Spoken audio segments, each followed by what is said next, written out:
Sophie a beau frotter, ces moisissures reviendront bientôt. La faute à une habitation mal isolée et sans aération, des tâches que l'on retrouve partout dans cette maison de Pabut près de Guingamp. La famille Rabé y est locataire depuis 3 ans et les 15 minutes d'aération par jour ne suffisent pas pour limiter les dégâts. Là vous voyez le papier qui se décolle. Ouais. Là le mur c'est pareil, hein, vous touchez, c'est mouillé. L'état de la maison a des conséquences sur la famille qui a dû s'adapter. Anaëlle, la petite fille de 3 ans, doit dormir dans la chambre de ses parents. La pièce commence à devenir humide aussi. Et la petite, quand elle dormait dans la chambre là, bah c'est pareil, elle commençait à se mettre à tousser la nuit. Et voilà.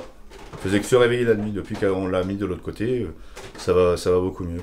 C'est quand même bête pour une enfant de 3 ans de ne pas pouvoir profiter de sa chambre. Selon l'Agence régionale de santé, en Bretagne, il y aurait plus de 34 000 logements indignes comme celui-ci en location.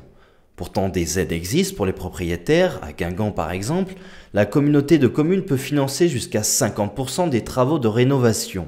Mais ces aides sont peu sollicitées, seulement 65 demandes ces 2 dernières années. Les gens ont peur de conventionner leur logement, peut-être parce que ce sont des loyers qui sont plafonnés, ou alors parce que peut-être on part sur cet a priori qu'il y a peut-être une population moins solvable. Si certains ont peur des impayés, pour Alchi, l'association de lutte contre l'habitat indigne à Guingamp, des propriétaires profitent de la précarité de locataires prêts à accepter n'importe quel logement. Le choix n'est pas possible pour le locataire.